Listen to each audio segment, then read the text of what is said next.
ಇತ್ತೀಚಿನ ದಿನಗಳಲ್ಲಿ ಎಲ್ಲೆಡೆ ಕಳ್ಳರ ಹಾವಳಿ ವಿಪರೀತವಾಗ್ತಾ ಇದೆ. ಪೊಲೀಸ್ ಇಲಾಖೆ ಎಷ್ಟೇ ಸಕ್ರಿಯವಾಗಿದ್ರೂ ಸಹ ಈ ಕಳ್ಳತನದ ಪ್ರಕರಣಗಳು ಮಾತ್ರ ಕಡಿಮೆಯಾಗ್ತಿಲ್ಲ.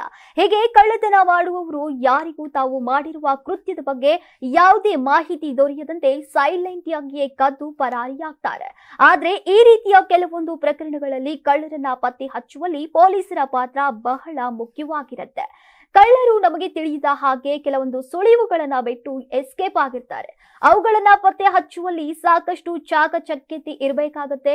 ಇಂಥದ್ದೇ ಪ್ರಕರಣದಲ್ಲಿ ಇದೀಗ ಪೊಲೀಸರಿಗೆ ಸಿಕ್ಕ ಒಂದೇ ಒಂದು ಸುಳಿವಿನಿಂದ ಆಭರಣ ಕಳ್ಳನೊಬ್ಬನ ಹೆಡೆಮುರಿ ಕಟ್ಟುವಲ್ಲಿ ಖಾಕಿ ಯಶಸ್ವಿಯಾಗಿದೆ. ಚಿಕ್ಕಬಳ್ಳಾಪುರ ಜಿಲ್ಲೆಯ ಗೌರಿಬಿದನೂರು ತಾಲೂಕಿನ ಎಡಗೂರು ಗ್ರಾಮದ ಬಳಿಯ ಭೀಮನಹಳ್ಳಿಯ ಗ್ರಾಮದಲ್ಲಿ ಯುವಕನೊಬ್ಬ ಮನೆಗೆ ನುಗ್ಗಿ ಮಹಿಳೆಯ ಮಾಂಗಲ್ಯ ಸರವನ್ನ ಕಸಿಯೋಕೆ ಯತ್ನಿಸಿದ್ದ. ಬಳಿಕ ಪೊಲೀಸರ ಚಾಣಾಕ್ಷತನದಿಂದ ಆರೋಪಿಯನ್ನ ಬಂಧಿಸಿದ್ದಾರೆ.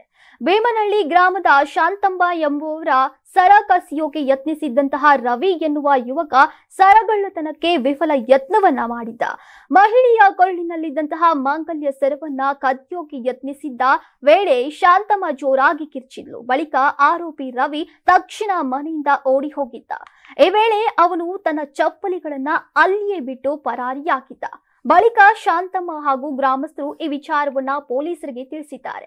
ಆಗ ಸ್ಥಳಕ್ಕೆ ಬಂದಂತಹ ಪೊಲೀಸರು ವಿಚಾರಣೆ ನಡೆಸ್ತಾ ಇದ್ರು. ಆರೋಪಿ ರವಿ ಕೂಡ ಇದೇ ಸ್ಥಳದಲ್ಲಿ ಇದ್ದ. ಈ ವೇಳೆ ರವಿಯನ್ನ ಸೂಕ್ಷ್ಮವಾಗಿ ಗಮನಿಸಿದ್ದಂತಹ ಪೊಲೀಸರು ಆತನ ಕಾಲಲ್ಲಿ ಧರಿಸಿದ್ದಂತಹ ಚಪ್ಪಲಿ ವ್ಯತ್ಯಾಸ ಕಂಡು ಬಂದಿತು. ಅಲ್ಲದೆ ಅನುಮಾನ ಬಂದು ಶಾಂತಮ್ಮನ ಮನೆ ಬಳಿ ಬಿಟ್ಟಿದ್ದಂತಹ ಚಪ್ಪಲಿಯನ್ನ ಧರಿಸುವಂತೆ ತಿಳಿಸಿದ್ರು. ಆಗ ಚಪ್ಪಲಿ ರವಿಯದ್ದೇ ಅನ್ನೋದು ಗೊತ್ತಾಗತ್ತೆ. ಬಳಿಕ ಆತನನ್ನ ಠಾಣೆಗೆ ಕರೆತಂದು ವಿಚಾರಣೆ ನಡೆಸಿದಾಗ ಕಳ್ಳತನಕ್ಕೆ ಯತ್ನಿಸಿರೋದು ಆತ ಒಪ್ಪಿಕೊಂಡಿದ್ದಾನೆ.